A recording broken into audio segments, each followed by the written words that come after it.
ઘણીવાર મને આ લોકોને જોઈ અને હસવું આવે છે. બહાર પાર્કિંગમાં 50 લાખની ગાડી લઈને પાર્ક કરી અને જીમમાં જાય અને ત્યાં જઈ અને સાયકલ ફેરવે છે. એટલે ભાઈ, તારે જીમમાં જવાની જરૂર ક્યાં છે? ઘરે સાયકલ ફેરે. તમે જુઓ તો શરીરના છાતી કરતા પેટ ઢમઢોલ હોય છે. લોકોને માથાનો દુખાવો રહે છે, કબજિયાત, અજીર્ણ, અપચો, મંદાગ્નિ, આવા પેટના અનેક રોગોથી લોકો પીડાય છે.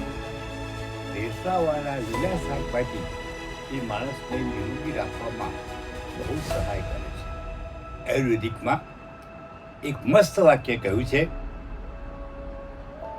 ખોરાકને પીવો અને પાણીને ચાવો. દર્શક મિત્રો, પહેલાના જમાનામાં આપણે લોકોને પૂછતા ક્યાં જઈ રહ્યા છીએ તો કહેતા કે ફરવા જઈ રહ્યા છીએ, મંદિરે જઈ રહ્યા છીએ, સગા સંબંધીને મળવા. પણ આજકાલ લોકોને પૂછીએ તો કહે છે કે ડૉક્ટરની અપોઇન્ટમેન્ટ છે. કારણ કે આપણા ભારત દેશમાં રોગો કેટલા બધા વધી ગયા છે. નમસ્કાર મિત્રો, પગદર્શનના આજના એપિસોડમાં તમારું સ્વાગત છે. આજનો આપણો ટોપિક છે રોગોથી મુક્ત આપણે કઈ રીતે રહી શકીએ. તો બિપિન કાકા, તમારું સ્વાગત છે. બિપિન કાકા, કોઈ પણ વ્યક્તિને નિરોગી રહેવા માટે શું કરવું જોઈએ? માણસે નિરોગી રહેવા માટે શુદ્ધ, પૌષ્ટિક, વિટામિન, પ્રોટીન અને મિનરલ્સ એટલે કે ખનિજ તત્વોથી ભરપૂર ખોરાક લેવો જોઈએ. બને ત્યાં સુધી રેસાવાળા લીલા શાકભાજી એ માણસને નિરોગી રાખવામાં બહુ સહાય કરે છે અને અનેક રોગોમાંથી મુક્તિ પણ અપાવે છે. આયુર્વેદિકમાં કહ્યું છે, સવારનો ખોરાક રાજકુમાર જેવો, બપોરનો ખોરાક રાજા જેવો અને રાત્રિનું ભોજન રંક જેવું. એટલે કે સવારે તમારે ભરપૂર પેટે જમવાનું છે કે નાસ્તો કરવાનો છે. બપોરે એના કરતાં અડધું ભોજન લેવાનું છે અને રાતનું ભોજન રંક એટલે કે ફક્ત હલકો ખોરાક, ખીચડી, દાળ ભાત, ખાખરા, સેવ મમરા, આવા હલકા પ્રકારનું જે પચવામાં, પાચનમાં મદદ કરે એવો ખોરાક લેવો જોઈએ. બીજું, આયુર્વેદિકમાં એક સરસ વાક્ય કહ્યું છે, જે વ્યક્તિ સવારે ઉઠીને પાણી પીવે, બપોરે જમ્યા પછી છાશ પીવે અને રાત્રે હૂંફાળું દૂધ પીવે તો એ ઘરે વહી જ જાય નહીં. એટલે કે એને કોઈ રોગ થાય જ નહીં. કયા ખોરાક લેવાથી આપણું પાચન મજબૂત થાય? આયુર્વેદિકમાં એક મસ્ત વાક્ય કહ્યું છે, ખોરાકને પીવો અને પાણીને ચાવો. એનો અર્થ એ થયો, ખોરાકને એટલો ચાવો કે જે પાણીની જેમ શરીરમાં ઉતરી જાય. અને પાણી પીવાની પદ્ધતિ એવી છે કે અત્યારે માણસ ઘટાઘટ ઘૂંટડે પાણી પીવે છે. સદંતર ખોટી પદ્ધતિ છે. તમે પ્રાણી, પશુ કે જાનવરને પાણી પીતા જોયા છે? એ લબ લબ લબ લબ કરી અને ચાટીને પાણી પીવે છે. તેથી તેઓને હોસ્પિટલમાં દોડવાની જરૂર પડતી નથી અને આપણે પડે છે. કારણ કે આપણે પાણી પણ, એક તો ઘણા લોકો ઊભા પાણી પીવે છે. ભાઈ, જે માણસ ઊભા પાણી પીવે ને એને સાંધાના રોગ થાય ને તો કોઈ વૈદ કે ડૉક્ટર મટાડી જ ના શકે. એટલે પાણી પીવાની પદ્ધતિ છે બે. પાણી જમ્યા પછી તરત પીવાય નહીં. જમ્યા પછી 45 મિનિટ પછી જ પાણી પીવાય, તો આપણું પાચન સરસ થાય અને આપણા જે પાચક રસો છે એ સારી રીતે વલોવાય અને રસ રક્ત માદ મેદ અસ્થિ મજ્જા શુક્ર 7 ધાતુ વ્યવસ્થિત ઉત્પન્ન થાય. બિપિન કાકા, ગેસ, એસિડિટી અને અપચાથી લોકો બહુ પીડાય છે, તો એનો ઉપાય શું? જુઓ, એસિડિટી એટલે પેટમાં બળતરા થવી.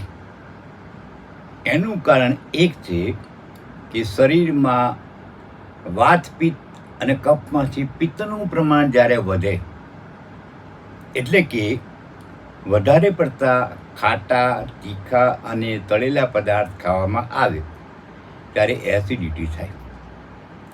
એસિડિટીનો ઘરગથ્થુ ઉપાય આપણી સોંફ એટલે વરિયાળી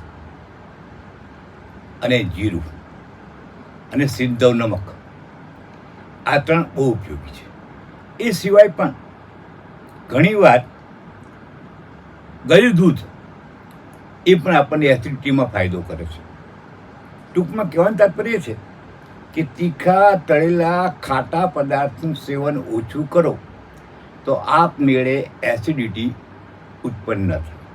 અને 2, એક ખાસ ધ્યાન રાખો, માણસે હાલતા ચાલતા જંક ફૂડ કે ફાસ્ટ ફૂડ ખાવું નહીં, પણ જ્યારે ભૂખ લાગે ત્યારે માત્ર બને ત્યાં સુધી ઘરનું ભોજન આરોગવું, તો આપણે એસિડિટીમાંથી કાયમ મુક્તિ મેળવી શકીએ. એ સાથે એસિડિટી એ કબજિયાતનું કારણ છે, એટલે પેટ સાફ રહે એના માટે સૌથી ઉત્તમ આયુર્વેદિકમાં હરડે,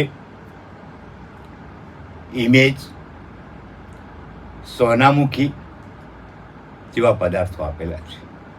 અને શક્ય હોય તો અઠવાડિયામાં 1 વાર સવારે ચાની સાથે 1 ચમચી એરંડ તેલ, જેને આપણે દિવેલ કહીએ છીએ, એ પીવું જોઈએ.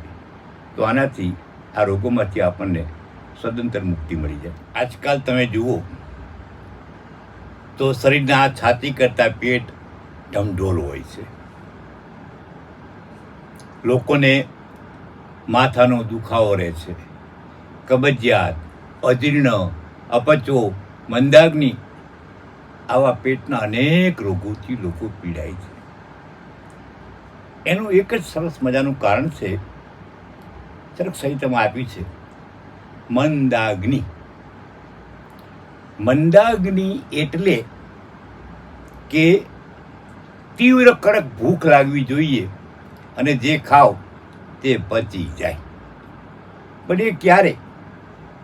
કે તમારો જઠરાગ્નિ પ્રદીપ્ત હોય. એનો અર્થ એ કે તમને કકડીને ભૂખ લાગે ને, પછી તો તમે ખોરાક ખાઓ તો એ ખોરાક પચે.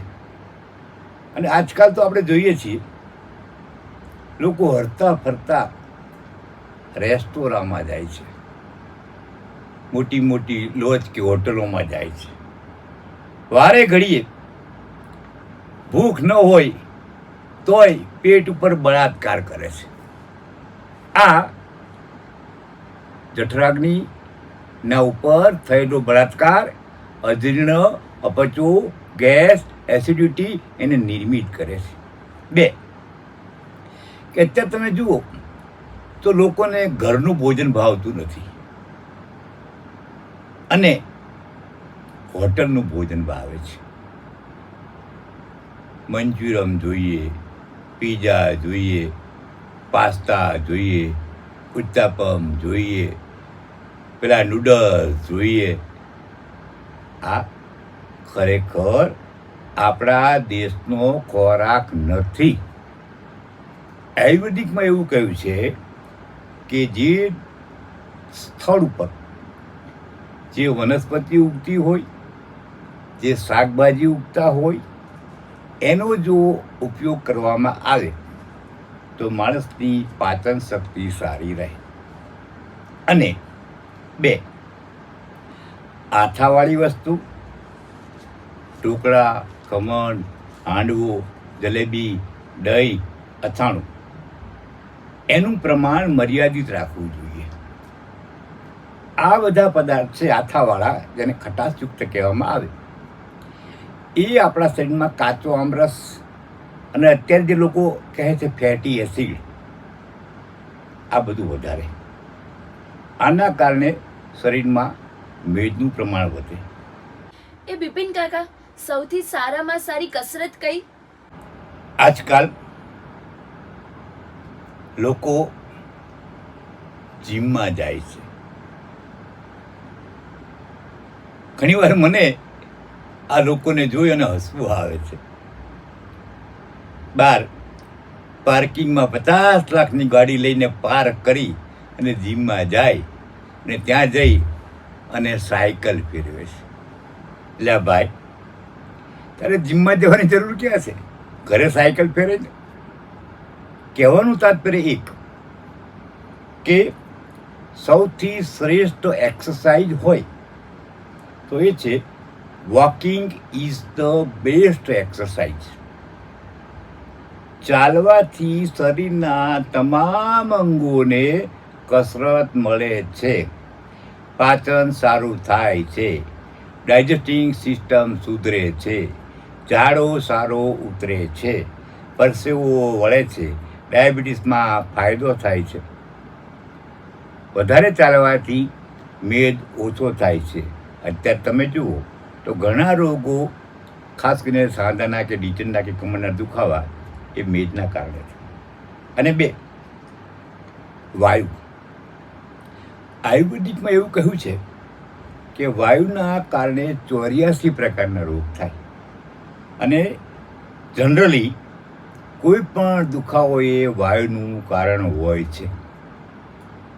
એટલે એવી કસરત કરો કે જેથી વાયુ ઓછું ઉત્પન્ન થાય, અને એના માટે શ્રેષ્ઠ છે વોકિંગ. આયુર્વેદ વિશે સંપૂર્ણ માહિતી આપો ને. હું તમને એકદમ શોર્ટમાં આખા આયુર્વેદિકનો નિચોડ આપું છું. 1, આયુર્વેદિક 3 વસ્તુને ધ્યાનમાં રાખે છે: વાત, પિત્ત અને કફ. એનું બેલેન્સ રહે તો મોટા ભાગના રોગો આપમેળે ખતમ થઈ જાય. વાતથી દુખાવા થાય, પિત્તથી એસિડિટી, પાઇલ્સ, આંતરડાના અલ્સર જેવા રોગો થાય, કફથી ન્યુમોનિયા, ખાંસી, શરદી, સળેખમ જેવા રોગો થાય. તો આ 3 કંટ્રોલ રહેવા જોઈએ. એક વસ્તુ. 2, આયુર્વેદિકમાં એવું કહેવાય છે કે માણસ ખોરાક ખાય એટલે 7 ધાતુ ઉત્પન્ન થાય: રસ, રક્ત, માંસ, મેદ, અસ્થિ, મજ્જા અને શુક્ર.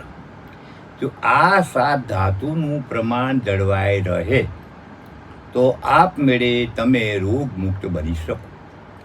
આના માટે શું કરવું જોઈએ કે જો શરીરમાં મેદ વધતો હોય, એક્ઝામ્પલ આપું છું, તો ગળ્યા પદાર્થ બિલકુલ ટાળી દેવા જોઈએ.